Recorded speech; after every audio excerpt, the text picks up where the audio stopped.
Bem, vamos pegar nossas Bíblias, vamos abrir a Escritura na Epístola de Paulo aos Efésios. Começamos hoje uma nova etapa na nossa jornada. Começamos hoje o estudo de mais um livro da Escritura. Agora, pela primeira vez no ministério, vamos estudar de maneira exaustiva, de maneira particular, o livro de Efésios, essa carta. Nós tivemos, salvo engano, uma conferência acerca do livro de Efésios, mas a conferência ela é sempre muito curta, são 4 ministrações, não dá para exaurir o possível, dessa carta, mas hoje nós começamos, não tenho previsão de conclusão, mas nós vamos avançando até o dia que der certo, até o dia que nós conseguirmos concluir.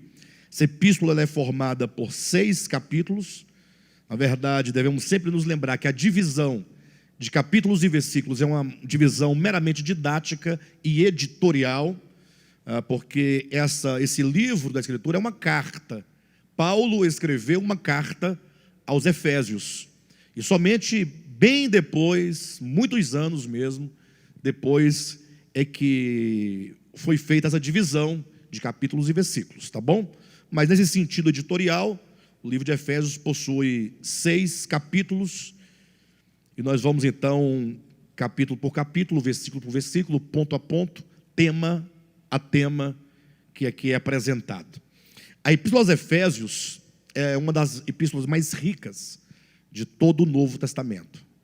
Das 21 cartas, poderíamos dizer que essa carta de Efésios é uma das mais elevadas quanto à revelação que Paulo traz aqui nessas páginas, O tema que nós sugerimos para esta carta é a revelação do Cristo cósmico na economia de Deus. Hoje eu pretendo, grosso modo, apresentar esse tema para os irmãos, apresentar uma visão panorâmica dessa carta, para somente então, na semana que vem, começarmos ponto a ponto do primeiro versículo, tá bom?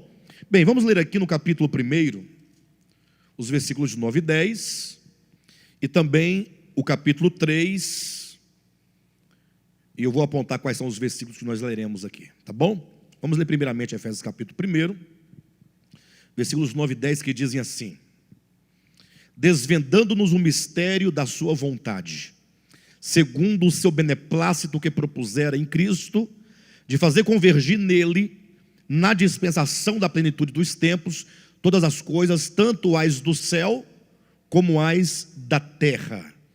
Agora, capítulo 3, vamos ler aqui os versículos de 1 a 3, que dizem assim: por esta causa, eu, Paulo, sou o prisioneiro de Cristo Jesus por amor de vós, gentios, se é que tendes ouvido a respeito da dispensação da graça de Deus, a mim confiada para vós outros, pois segundo uma revelação, me foi dado conhecer o mistério, conforme escrevi há pouco, resumidamente.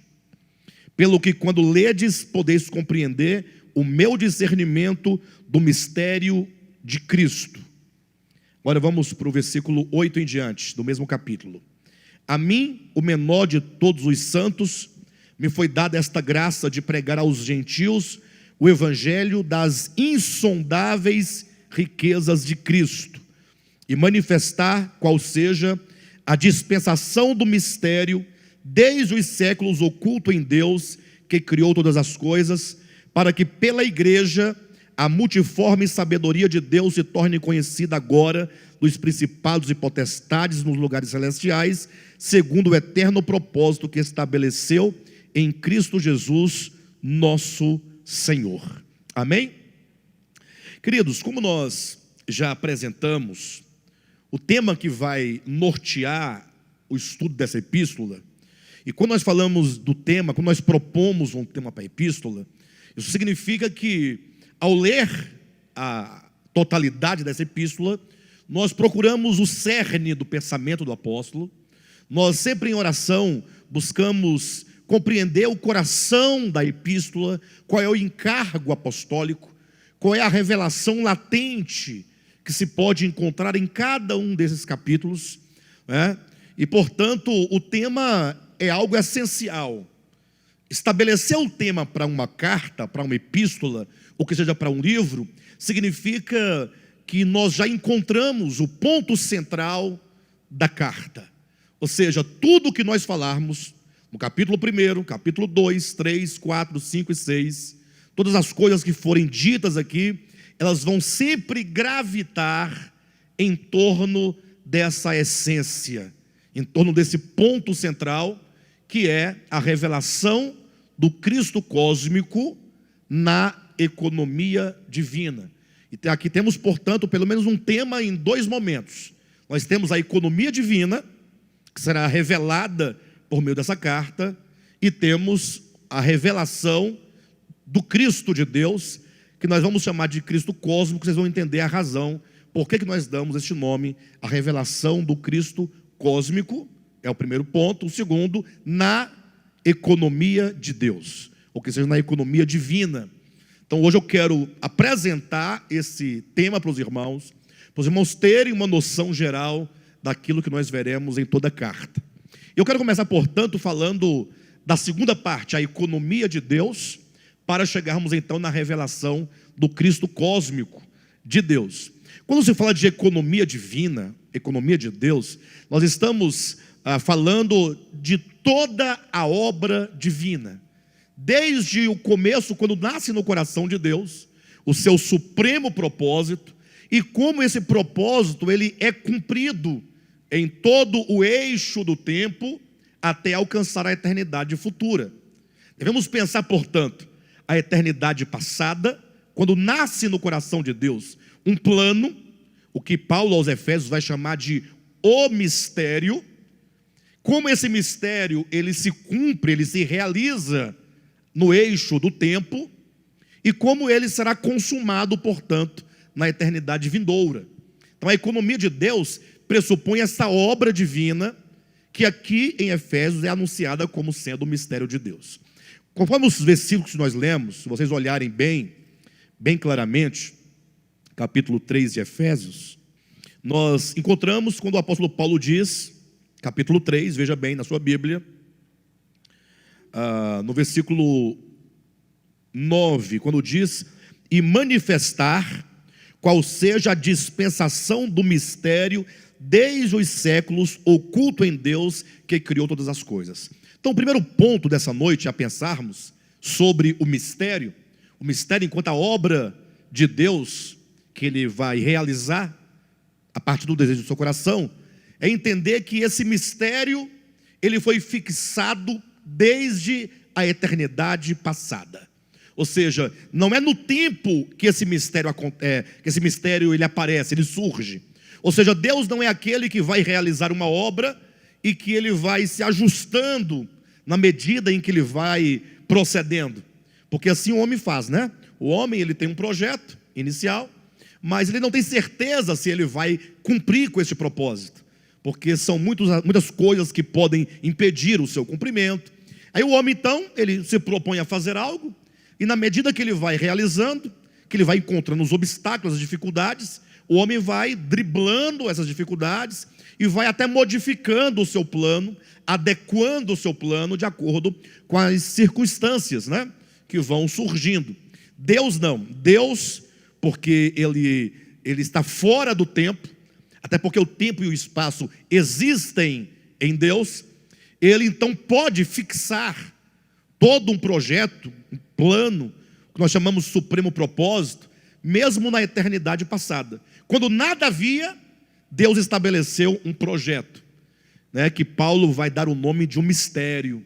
Então é um mistério fixado na eternidade passada, e agora esse mistério, interessante como Paulo coloca, ele está oculto no tempo. Veja na sua Bíblia novamente, versículo 9 do capítulo 3, ele fala: e manifestar qual seja a dispensação do mistério, desde os séculos oculto em Deus.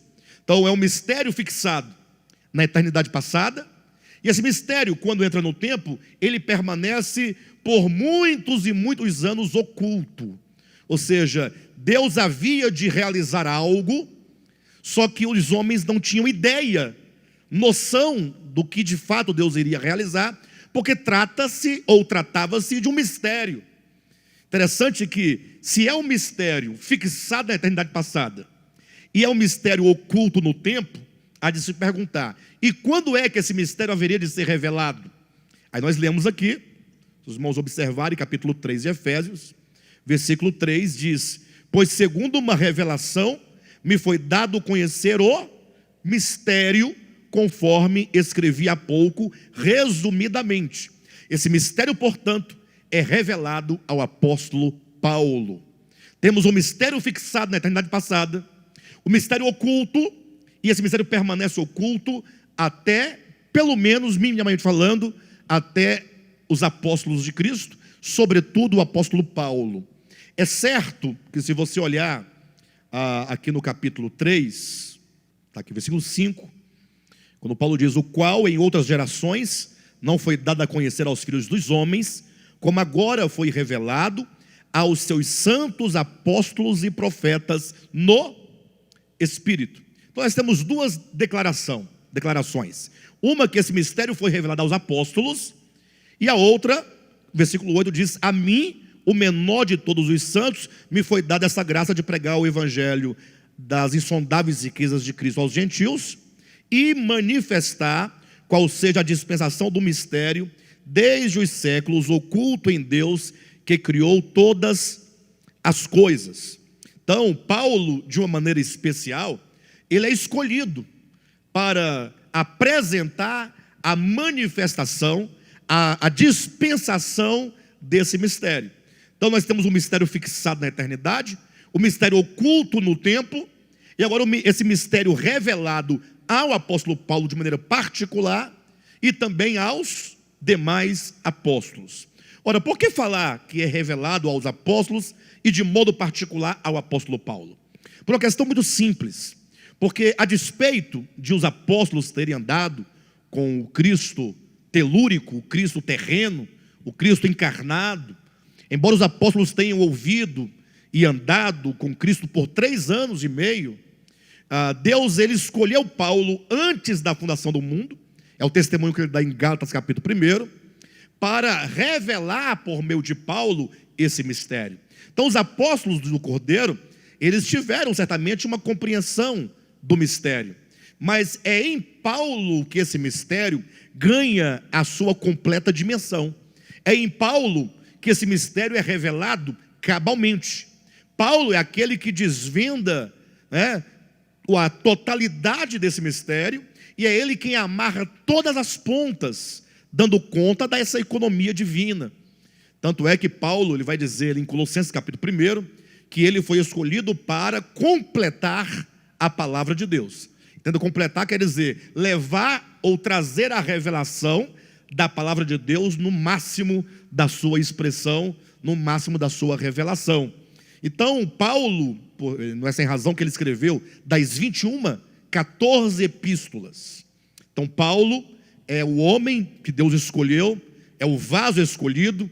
Ele até fala com bastante, quando ele diz: a mim, o menor de todos os santos. Ele entende que ele é pequeno em si mesmo, mas compreende que a graça de Deus foi quem o escolheu para, por meio dele, tornar esse mistério e a dispensação desse mistério conhecida de todos os homens. Agora pensem comigo por um momento, porque quando falamos da economia divina é importante nós percebermos algo. Acompanhe o pensamento. Se há um mistério, nós já estamos trabalhando com algo obscuro, porque é mistério. Sim ou não? O mistério que foi fixado na eternidade passada. E diz que esse mistério permaneceu oculto, desde os séculos. E só foi revelado agora pelos apóstolos, ou ao apóstolo Paulo, de um modo particular. O que significa isso?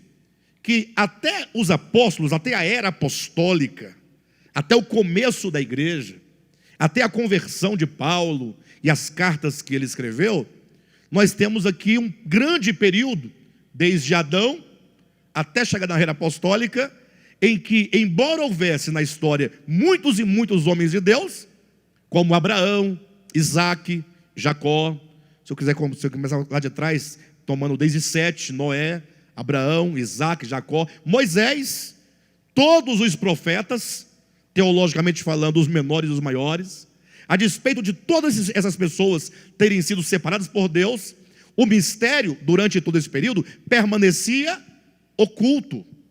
Então isso nos chama a atenção para o fato de que todo o período veterotestamentário, todo o período do Antigo Testamento, foi um período obscuro. Não se pode tomar o Antigo Testamento, na sua literalidade histórica e material, para tentar mostrar ou revelar o que está no coração de Deus. Infelizmente, a maioria dos cristãos nem mesmo sabem diferenciar o que é Antigo e Novo Testamento. Eles tomam a Escritura como um conjunto de livros e eles leem sem nenhum critério, eles leem sem nenhuma regra, inclusive nem mesmo chegam a ler e estudar um livro completo, mas se costuma muito ler apenas versículos, né? Já imaginou você pegar um livro?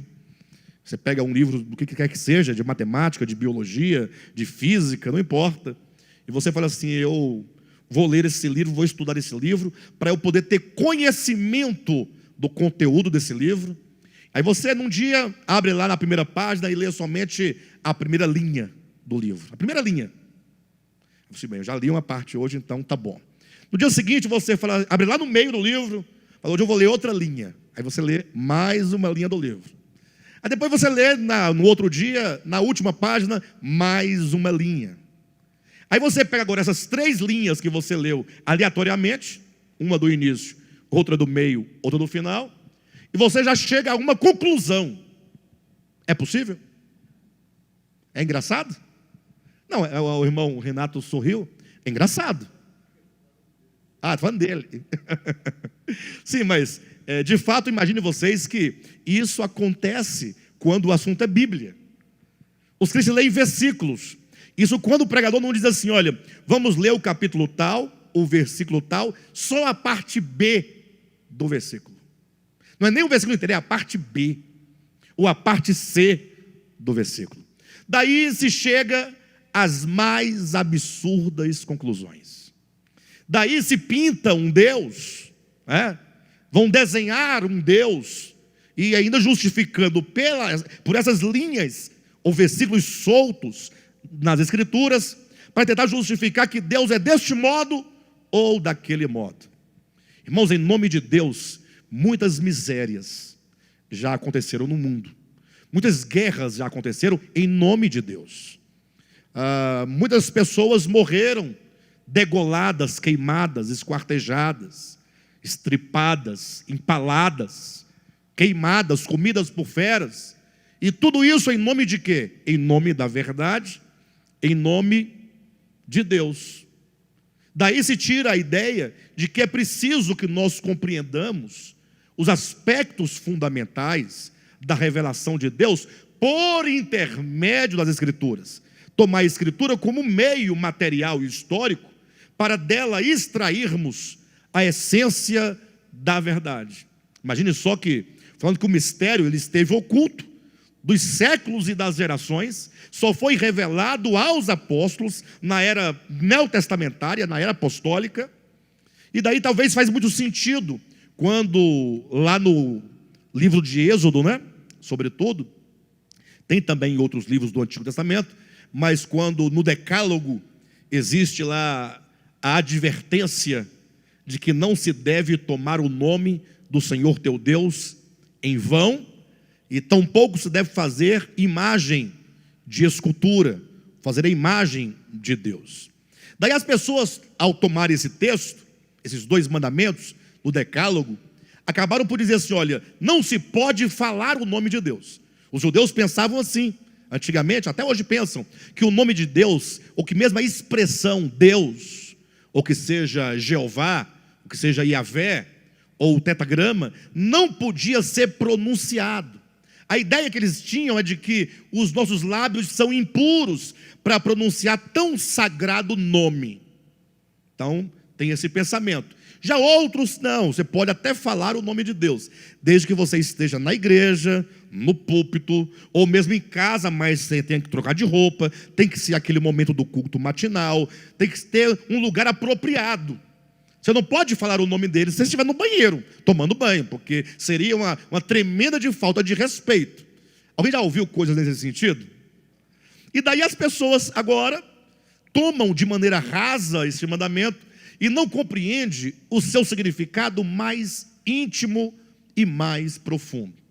Deus quer dizer assim, olha, não tome o nome de Deus em vão, significaria dizer que você não deve conferir ao nome de Deus, conferir a Deus aquilo que vem do coração corrupto dos homens.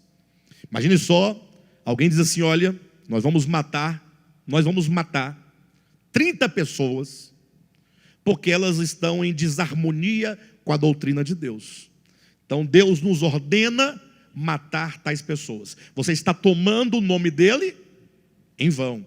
Está banalizando o nome de Deus, querendo você cumprir com os seus maus desígnios, você agora coloca no nome dele. Você joga sobre ele a responsabilidade. Não é? Quando diz para não fazer imagem de Deus, em Deuteronômio capítulo 5, Deus teria dito a Moisés que nenhuma imagem de Deus eles viram no Monte Sinai, exatamente para o homem não ser tentado a fazer qualquer imagem dele. E aí os homens passaram a falar, não pode fazer uma imagem de barro, ou que seja um desenho a lápis, ou numa tela, né, ali com tinta a óleo, o que quer que seja, o que estaria correto. Mas muito mais do que a mera imagem desenhada, significa que os homens eles estão inclinados, e sempre muito inclinados, a falar como é Deus, como é a face de Deus. Os homens falam, não, Deus é assim. Eu me recordo, há algum tempo atrás, uma pessoa conversando, nós conversando, né? E a pessoa conferia tanta maldade a Deus. Aí eu tentando levar a pessoa a compreender melhor, aí eu peguei um ou dois versículos da Bíblia, né? Que dizia algumas coisas bem fortes acerca de Deus. Tem até um que dizia assim, Deus teria dito, né? Eu matarei o justo e o injusto. Ou seja, não importa se você é justo ou se você é injusto, Deus estaria tão saturado com alguma situação que ele decidiu matar o justo e o injusto. Pronto, ele vai aniquilar. Pronto. Aí eu perguntei, você mesmo, você consegue ver isso em Deus mesmo? Falou assim, não consigo claramente. Deus é Deus, ele mata quem ele quiser, na hora que ele quiser, como ele quiser, ele manda matar, manda o que for. Não dá nada, ele é Deus e ponto final, ninguém discute com Deus. Tudo bem que talvez a pessoa, na sua sinceridade, faça isso no primeiro momento, talvez inspirado por um temor, ou talvez até mesmo na base de um pseudo entendimento acerca da soberania divina. Talvez ele faça assim no sentido assim, não, eu me submeto cabalmente a Deus, independentemente de qualquer coisa. A grande questão é que o próprio Deus disse que não podemos nós pintá-lo, não podemos nós desenhá-lo, não podemos nós descrevê-lo, porque tratando-se do mistério, e esse mistério é muito mais amplo do que se imagina, esse mistério inclui a pessoa divina, a divindade, esse mistério inclui o próprio Cristo de Deus, esse mistério inclui toda a obra de encarnação, viver humano, a obra de redenção, de ressurreição de Cristo, a sua obra após a sua morte e ressurreição, que é a obra do seu ministério, sumo sacerdotal, segundo a ordem de Melquisedeque, todo o cumprimento e a realização que ele haveria de cumprir por meio da igreja. Então, quando fala desse mistério, a Bíblia está colocando, olha, é mistério. Você vai carecer de revelação para compreender. Então, durante toda a era do Antigo Testamento, não se podia falar com precisão acerca de Deus. Mas os homens começaram a desenhar, a pintar a Deus e mesmo a tomar o nome de Deus em vão. Devemos nos atentar para o fato de que quem revela o eterno, aquele de quem Paulo diz em 1 Timóteo 6. Aquele que habita em luz, ele habita em luz. O que significa habitar em luz inacessível? Que ele habita onde qualquer pessoa ou alguns seres podem alcançá-lo. Não pode. Ele habita em luz. A divindade é acessível. E Paulo diz isso onde? É Novo Testamento. Aquele que habita em luz inacessível, que olho algum jamais viu, nem é capaz de ver. Ora, se ele habita em lugar inacessível, isso é Paulo dizendo já depois da morte de Cristo, depois da sua ressurreição, né? Inclusive, escrevendo a Timóteo já. Se olho algum jamais viu e nem é capaz de ver, eu pergunto, quem é que pode dizer como ele é? Quem pode? Ainda mais tratando-se do Antigo Testamento, em que se diz que o mistério de Deus, fixado na eternidade passada, estava oculto. Ou seja, Deus não deu aos homens o conhecimento do mistério, até que o Cristo de Deus veio e se revelou, e revelou o mistério aos santos apóstolos e profetas. Há um texto, deixa eu ver, eu tenho ele aqui. Eu não trouxe para ler hoje, é porque um dia eu copiei esse texto, né? Eu tirei a cópia desse texto, não é meu, e ele é tão bonito que eu deixei ele dentro da Bíblia, eu nunca tirei, para falar um pouco sobre essa questão de como os homens falam de Deus, sem conhecê-lo. E se os irmãos me derem a oportunidade, a licença, eu quero ler para vocês. Já li outras vezes, mas esse texto tinha que ser lido todo dia, toda hora. É um texto que diz assim, olha: os olhos são pintores, pintam o mundo de fora com as cores que moram dentro deles. Vocês entendem o que está dizendo? Ou seja, a leitura que eu faço do mundo exterior é aquilo que está dentro de mim. É a minha subjetividade que define o mundo exterior. Seria mais ou menos assim: fale-me um pouco do Cadmo. Ora, o Cadmo será por mim descrito conforme a minha subjetividade acerca dele. Se ele foi alguém que me feriu no passado, eu serei tendencioso a pintá-lo de maneira má. Sim ou não? Se eu tenho medo do Cadmo por qualquer que seja o motivo, eu vou descrevê-lo com certo temor. Então, diz o escritor: os olhos são pintores, pintam o mundo de fora com as cores que moram dentro deles. Olho luminoso vê mundo colorido, olho trevoso vê mundo negro. Isso aqui é uma paráfrase, né, do texto de Jesus, quando fala: se os seus olhos forem bons, todo o teu corpo será bom, né? Nem Deus escapou. Nem Deus escapou. Mistério tão grande que ninguém jamais viu, e até se interditou aos homens fazer sobre ele qualquer exercício de pintura, segundo o mandamento, não farás para ti imagem, tendo sido proibido até com pena de morte que seu nome fosse pronunciado.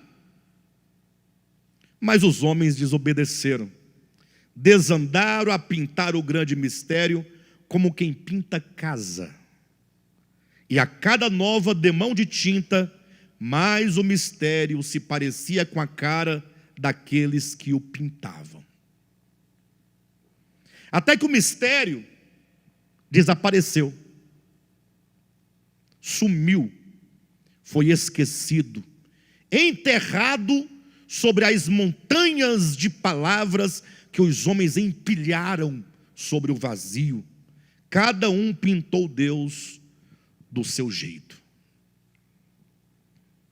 Disse Ângelus Silésios: o olho através do qual Deus me vê é o mesmo através do qual eu o vejo. E assim, Deus virou vingador que administra o inferno. Deus se tornou inimigo da vida que ordena a morte. Deus se tornou eunuco que ordena a abstinência.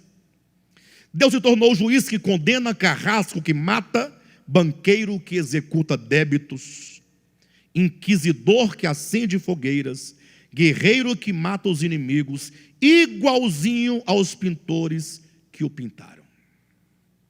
E aqui estamos nós diante desse mural milenar gigantesco, onde foram pintados rostos que os religiosos dizem ser o rosto de Deus. Esse texto fala com exatidão, embora com muitas metáforas, exatamente porque os homens estavam desprovidos de uma revelação, e os homens, no eixo da sua existência, acabaram transformando as suas próprias experiências com a divindade enquanto a verdade. Não que os homens, no tempo em que o mistério estava oculto, não que eles não tiveram experiências. O problema é que as experiências humanas em relação à divindade são sempre experiências relativas, porque a experiência é humana, e o homem, na sua compreensão em relação a Deus, é um homem relativo, a sua existência é relativa. Basta você imaginar a sua infância. Quantas coisas você não fez, falou na sua infância, e que hoje, quando você olha para trás, você fala assim, mas como pode eu ter feito aquilo, falado aquilo, procedido daquele modo? Mas a época, como era a sua experiência, e toda experiência está limitada ao nível de crescimento e de entendimento que se tem das coisas, naquele momento era o melhor que você tinha, era o melhor que você podia apresentar, mas não traduzia a verdade do ser. Você mudou uma vez, 2 vezes, 5 vezes, 10 vezes. A Nayana, né?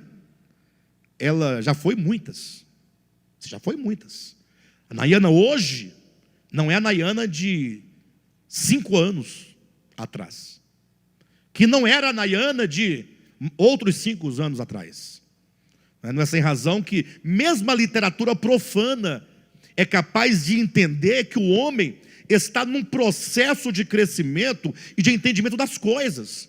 Há um livro de Homero, ou a ele conferido, a Odisseia, né?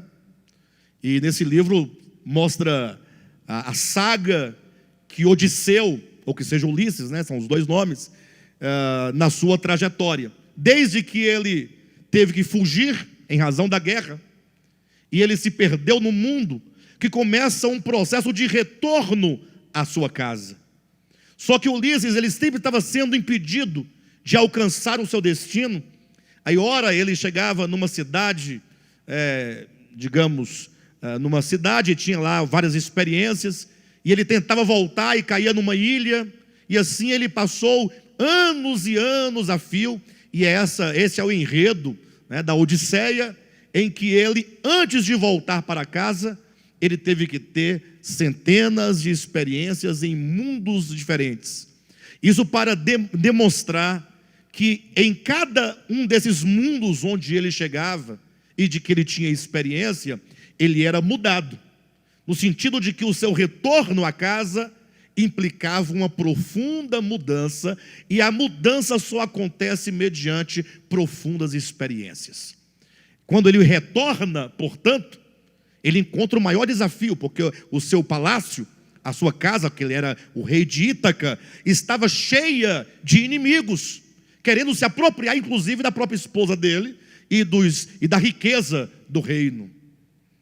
E enquanto ele estava lá perdido, tentando voltar, havia uma regra, uma lei, que se o rei morresse ou desaparecesse, então os cidadãos nobres da cidade poderia se casar, um deles se casar com a rainha, né? E aí então que a mulher de Ulisses fica todo o enredo fazendo um crochê, né? E ela dizia, porque ela era forçada a dar uma resposta, e ela falou, não, quando eu acabar de fazer essa manta, eu darei a resposta com quem que eu vou me casar, né? Mas quando eu acabar de fazer, durante o dia ela fazia os pontos, à noite ela desfazia os pontos, para nunca concluir aquela obra. Esse movimento de tecer os pontos e desfazer os pontos fala do movimento dinâmico do tempo, enquanto acontece a transformação das nossas vidas, das nossas almas ali, implicada e representada pela vida de Ulisses.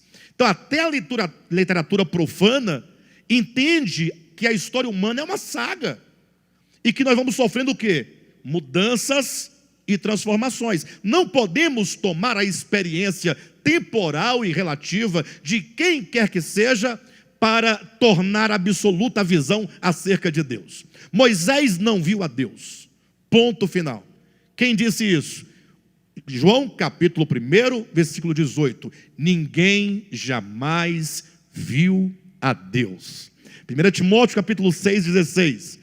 Ninguém, o Deus que habita em luz inacessível, que olho algum jamais viu nem é capaz de ver. Nenhum homem está autorizado a falar dele, porque Deus é um mistério, o seu plano é um mistério, a sua obra é um mistério, mistério fixado na eternidade passada, mistério que permaneceu oculto dos séculos e gerações, mistério que foi revelado aos apóstolos, e esse mistério, ele tem a sua concretização na igreja. Por isso nós lemos aqui no capítulo 3, versículo 9 e 10, quando diz: e manifestar qual seja a dispensação do mistério, desde os séculos oculto em Deus, que criou todas as coisas, para que pela igreja, a multiforme sabedoria de Deus se torne conhecida, agora dos principados e potestades nos lugares celestiais. Então a igreja, é por meio da igreja que esse mistério se desdobra e se realiza e se concretiza. Então acompanhe os passos: o mistério fixado na eternidade passada, o mistério oculto, o mistério revelado na era apostólica, e agora esse mistério que se concretiza, que acontece por meio da igreja. Então vejam que igreja é coisa séria. Igreja não é uma placa, não é um mero ajuntamento de quem quer que seja. Não estamos aqui por nenhuma conveniência social, não estamos aqui por nenhuma conveniência meramente política e ideológica, não estamos aqui por uma questão financeira. A igreja, ela existe enquanto um fenômeno místico e espiritual, enquanto a concretização do mistério. Alguém diria: pastor, mas eu pensava que esse mistério é Cristo. Não, certamente. Nós vamos verificar que a igreja é o meio pelo qual esse mistério atinge o seu ápice. O que significa que você, enquanto um escolhido de Deus, você enquanto alguém que foi eleito por Deus, você enquanto alguém que foi predestinado por Deus, você faz parte de um projeto grandioso, uma coisa enorme. O problema é que os crentes não entenderam até hoje o que eles são, não entenderam a sua missão, não entenderam nem mesmo o seu próprio ser, não entenderam a igreja enquanto o corpo místico de Cristo. Então é importante que nós entendamos essas coisas, que no sentido que esse mistério, enquanto Deus, o Cristo de Deus, enquanto a vontade dele revelada e agora cumprida por meio da igreja, esse mistério, ele foi revelado e ele foi estabelecido na pessoa de Jesus. Quando diz estabelecido, quer dizer que ele é o fundamento de tudo o que acontece. Capítulo 3, versículo 11: segundo o eterno propósito que estabeleceu em Cristo Jesus, o nosso Senhor. Então entenda que é preciso que, para nós entendermos esse mistério que já foi revelado por meio de Cristo, nós devemos saber que homem algum pode dizer o que é esse mistério, senão o próprio Cristo, que se faz homem e que revela aos seus apóstolos este mistério. Ou seja, quando Paulo diz que ninguém jamais viu a Deus, que ele habita em luz inacessível, que olho algum jamais viu nem é capaz de vê-lo, e em seguida ele vai dizer lá em Colossenses capítulo 1, que o Deus, que Cristo é a expressão exata do Deus invisível. Esse versículo 13 de Colossenses 1 é a síntese dessa verdade. Olha, presta atenção, capítulo 1, versículo 13 de Colossenses. Cristo é a expressão. Ele é que expressa. Ele é quem revela. Ele é quem mostra. Só que essa expressão de Cristo acerca de Deus é uma expressão exata. Quando diz que é exata, quer dizer que nada falta e nada se acrescenta. Por isso ele vai dizer em João 14: quem me vê a mim, vê o Pai. Então você tem que olhar para o Filho, porque Ele é quem manifesta, Ele é quem revela. Revela quem? O Deus invisível. Ele é a expressão exata do Deus invisível. O que quer dizer invisível? Quer dizer o quê? Não. Visível. Não visível. A divindade é não visível. Nunca ninguém jamais viu, nem é capaz de ver. Então é preciso que nós entendamos claramente que é Cristo quem revela o Deus invisível. Ele é a expressão exata. Por isso que eu apresentei 5 pontos aqui no início, e agora eu quero retomar, porque o nosso tema seria qual? A revelação do Cristo cósmico na economia de Deus. A economia de Deus compreende um mistério. Então vamos aos 5 pontos. Primeiro, o mistério fixado na eternidade. Segundo, o mistério oculto dos séculos e das gerações. Terceiro, o mistério revelado aos santos apóstolos e profetas. A revelação por meio da palavra apostólica. Quarto, o mistério que acontece e se cumpre na igreja. E quinto, agora vamos sair da segunda parte do tema, que é a economia de Deus, a revelação do Cristo cósmico. Esse Cristo cósmico é o Cristo atemporal, no qual esse supremo propósito está firmado. Cristo cósmico, devemos separar o Cristo cósmico do Cristo telúrico. 2 palavras diferentes, estranhas, mas eu vou explicar. Telúrico é uma maneira de você usar, adjetivar, você fala assim, o Cristo terreno da terra. Telúrico é referente à terra. O Cristo cósmico é o Cristo que não tem relação direta ou imediata com a terra. É o Cristo que não tem nada a ver com a sua encarnação.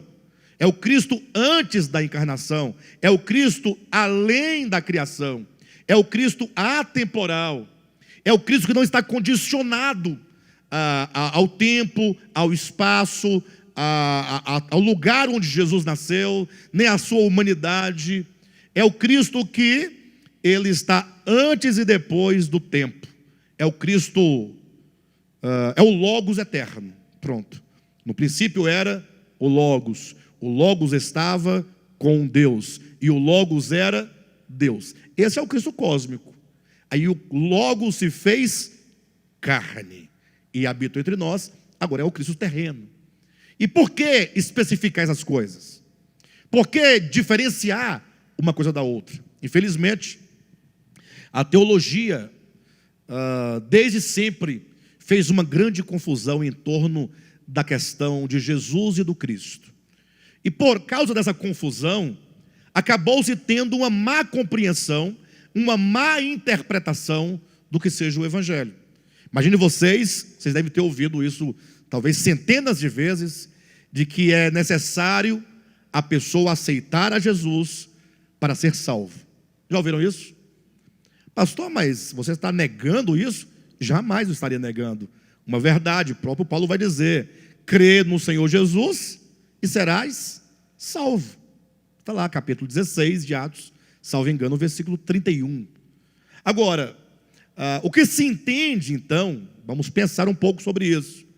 Ora, a partir dessa ideia, foi propagado, foi divulgado, e assim foi entendido, que alguém, por exemplo, que nunca ouviu falar do Cristo, por quê? Porque morava longe de onde moravam os cristãos. E os cristãos não foram lá falar para ele de Jesus. Não foram por quê? Ou por negligência, ou por falta de dinheiro, ou por falta de interesse. Não importa, não foram falar. E o indivíduo, portanto, que estava longe geograficamente dos crentes, dos cristãos, não ouviu falar de Jesus e, portanto, como é que ele podia falar, eu quero Jesus Cristo? Como é que ele podia fazer essa demonstração? Ninguém fez um apelo para ele, coitado. Ninguém foi lá batizá-lo. Então, essa ideia distorcida acabou dizendo que essa pessoa, infelizmente, está condenada. Infelizmente. E o Cristo diz isso com um orgulho tremendo, porque com isso ele pensa que ele está justificando a obra de salvação de Deus. Infelizmente. Olha só a ideia. O Marcinho falava domingo aqui acerca de um amigo que se suicidou, né? E aí eu fiquei pensando, porque na hora ele comentou acerca de como os homens pintam a Deus, como os homens desenham a Deus. Imaginando, uma pessoa nasce, pensa comigo, e agora ela entra no mundo, ela não pediu para nascer, ela não escolheu a família na qual deveria nascer, não escolheu os pais, nem os irmãos, nem os vizinhos. De repente essa pessoa começa a se envolver numa história que ela não tem o controle da história, cheia de traumas, de problemas, de perseguições, né? Problemas interiores profundos, incuráveis, que às vezes nem a família conhece. Essa pessoa então vai vivendo um inferno aqui na terra, um sofrimento, um inferno vivo dentro dela. Essa pessoa chega ao nível tão grande de angústia e de fraqueza, e ela se mata. Se matou como uma fuga do sofrimento, da angústia. Eu não acredito que alguém se mata brincando.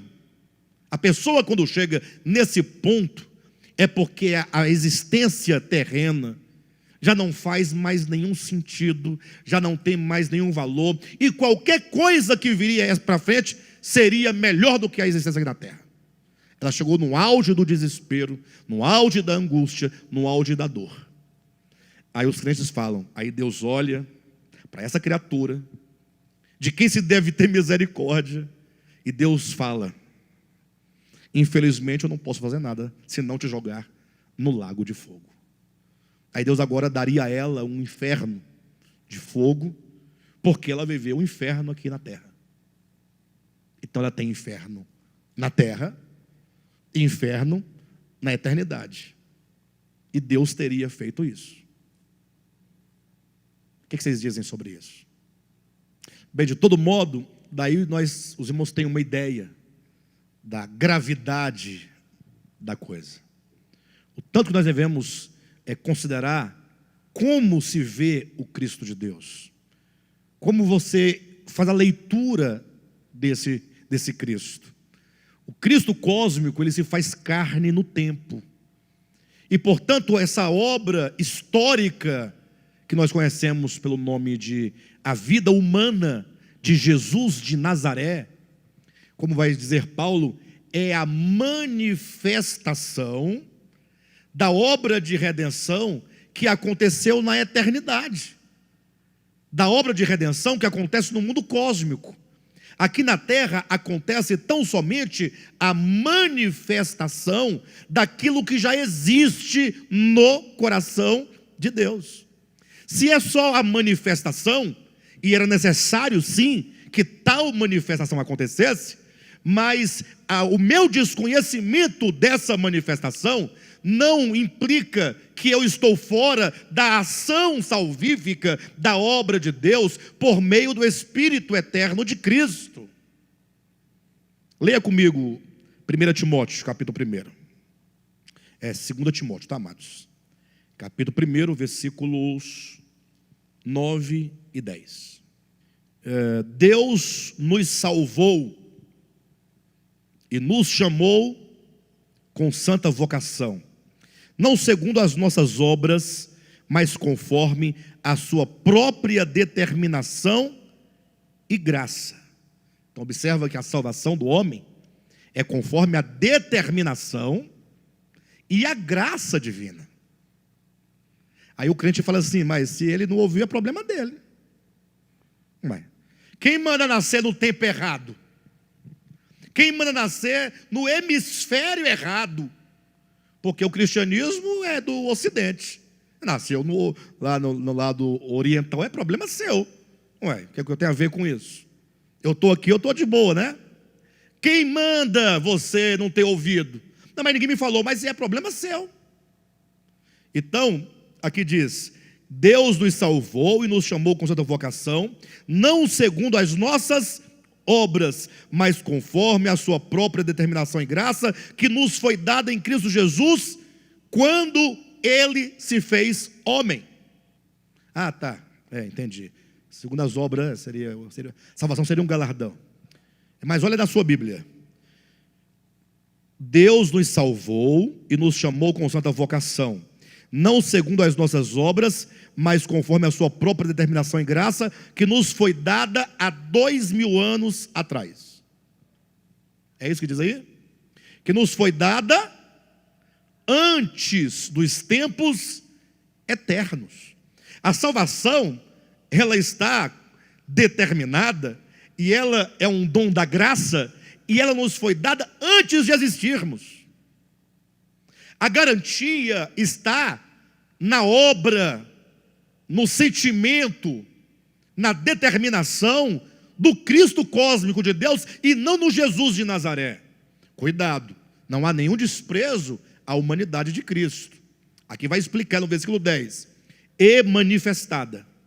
Ou seja, aquilo que estava oculto, aquilo que era mistério lá na eternidade passada, antes dos tempos eternos, isso foi manifestado agora, pelo aparecimento de nosso Salvador, Cristo Jesus.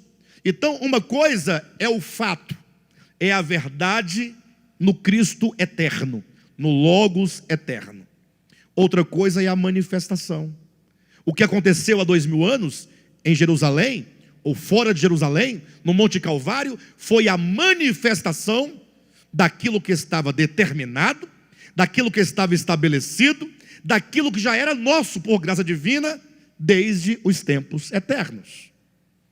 Então esse Cristo cósmico é o Cristo atemporal, é o Cristo que se manifesta no tempo, mas que a sua obra de fato e de verdade ocorre no seu próprio ser, como diz o Apocalipse, o Cordeiro de Deus que foi morto antes da fundação do mundo. A morte de Cristo não depende do tempo, não depende do lugar, não depende da cultura, não depende do homem, é uma obra divina. Deus estabeleceu todas as coisas no seu Filho, e esse Filho é o Cristo cósmico. Entendam isso. Que nós conhecemos encarnado em Jesus de Nazaré. Há um texto interessante lá no Evangelho de Mateus, salvo engano, capítulo 22. Se não for, vocês encontram, está bem ali pertinho. Quando Jesus chega para os fariseus, para os líderes de Israel, e ele fala assim: o que vocês dizem acerca do Cristo? Olha que pergunta interessante. De quem ele é filho? Vamos ler esse texto? Mateus,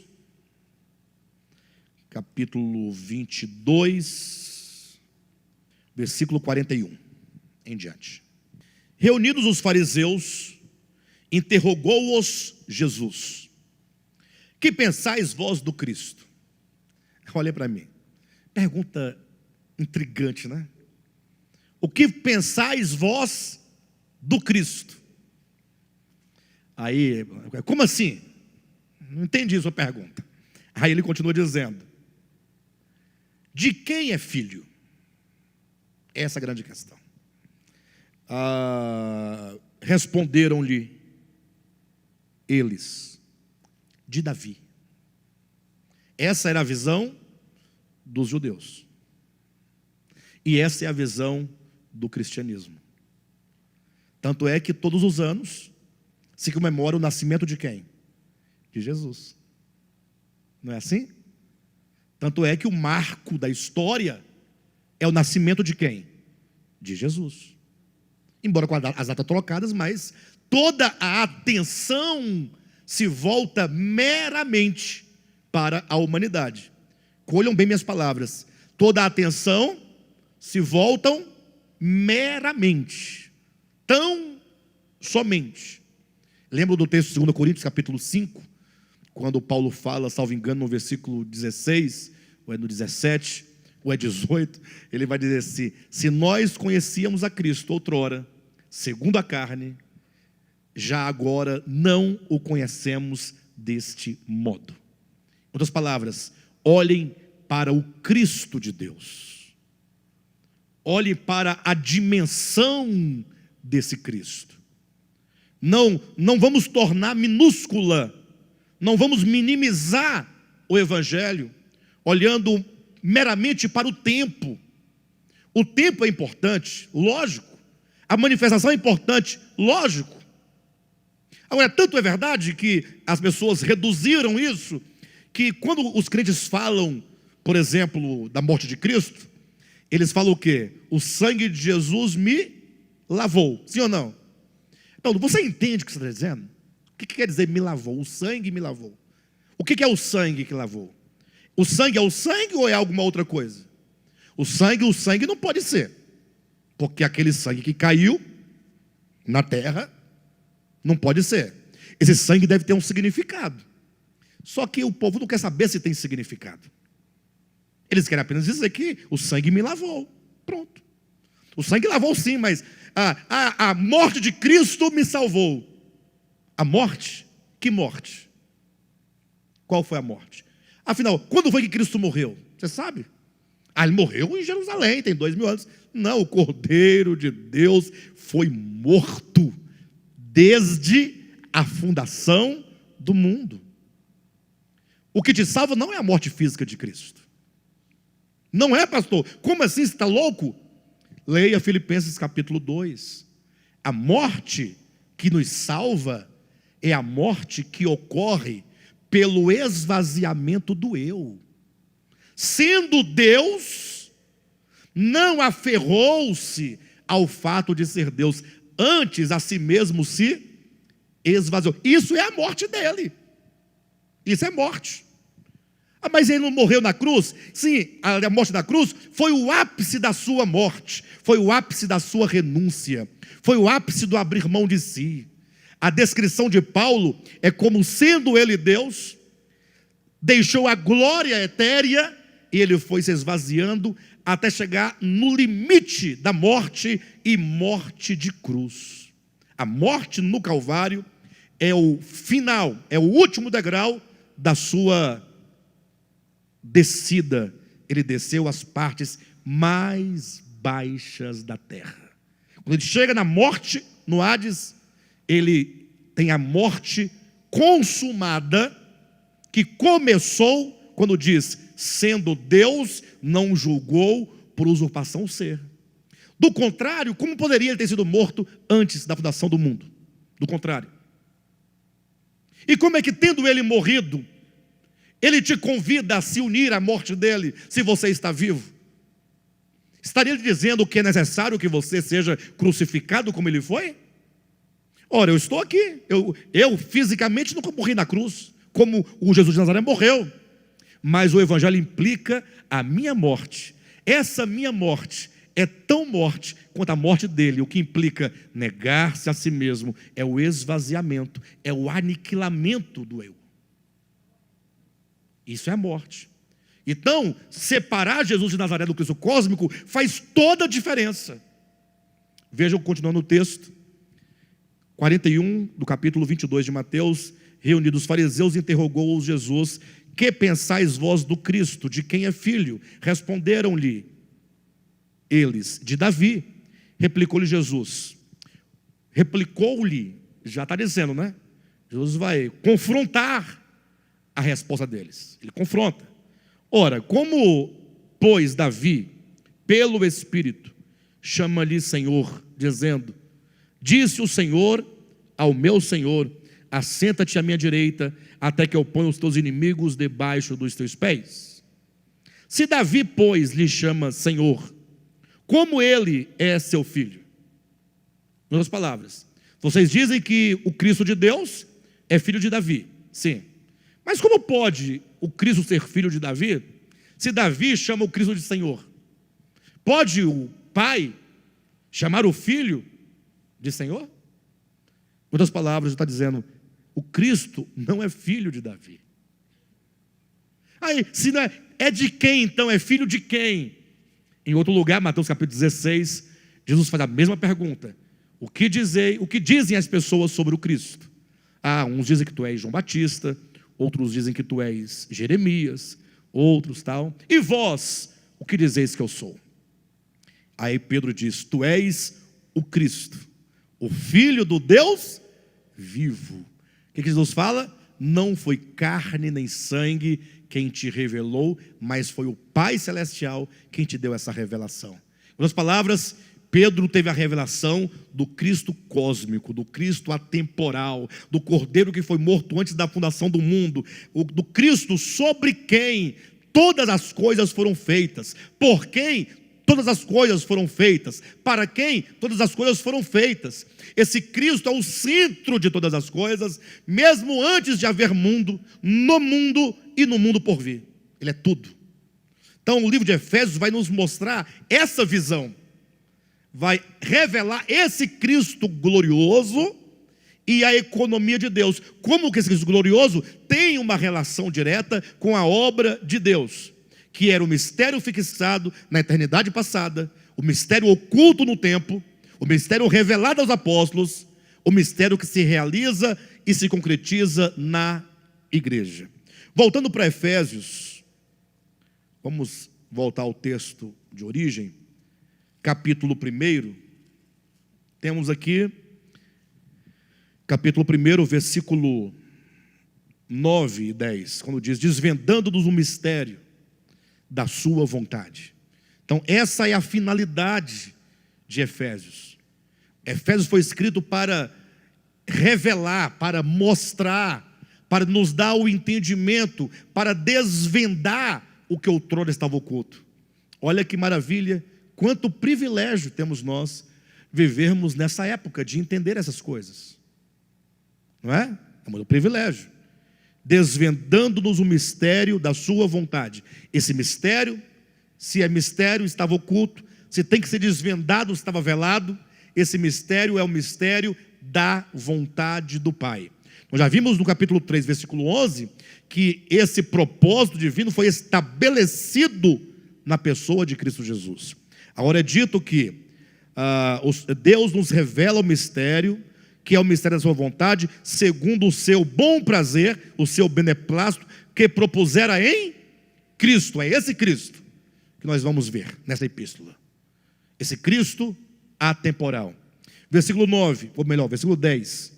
De fazer, então a vontade de Deus, Deus tem uma vontade, essa vontade é a vontade de fazer convergir nele. Nele quem? No Cristo de Deus.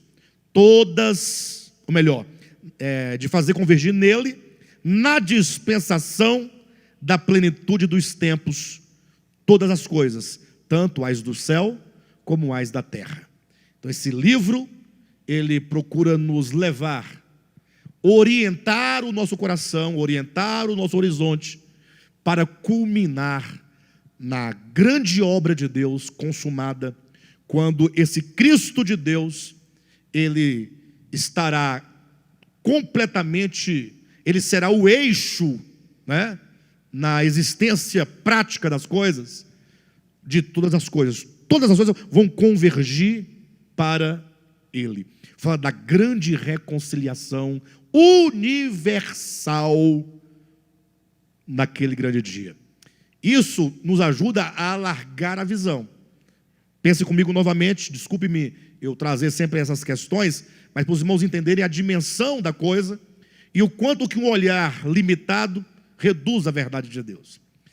Tem meia dúzia de pessoas dizendo assim, olha, Jesus morreu por mim, meia dúzia. Os católicos não vão ser salvos, não tem? Os evangélicos desviados não vão ser salvos. Pastor Ivão, calma, ouve primeiro. Se os católicos não são salvos, que dirá os que nem mesmo são do cristianismo? Porque catolicismo é do cristianismo, pelo menos é. Que dirá os outros grupos? Só vai ser salvo quem viveu de Cristo crucificado para cá, porque se depende de uma confissão verbal da obra histórica, quem viveu para trás não podia crer, como é? Ele não tinha vindo. Então reduz no tempo de 2000 para cá, reduz no espaço do Ocidente para cá, da linha divisória, da linha o meridiano de Greenwich, né? Greenwich, é isso? Estou certo? Que separa os hemisférios, daqui para cá, porque para lá não tem acesso. Daí você tira meia dúzia de pessoas dizendo, ele vai vir, vai jogar o mundo inteiro num lago de fogo, e vai levar nós 6 para morar com ele no céu. Olha o reducionismo. Olha o que diz a escritora, versículo 9: desvendando-nos o mistério da sua vontade, segundo o seu beneplácito, que propusera em Cristo, de fazer convergir em Cristo, na dispensação da plenitude dos tempos, de fazer convergir nele, quantas coisas? Todas. Tanto as dos céus, como as da terra. Colossenses capítulo 1, vai um pouquinho aí para frente. Colossenses 1, versículo 20.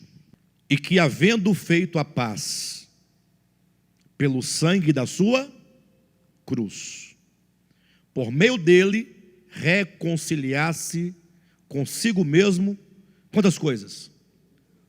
Todas as coisas, quer sobre a terra, quer sobre a terra, quer até nos céus tem obra de redenção. Olha a dimensão. Leia de novo. Você está com medo?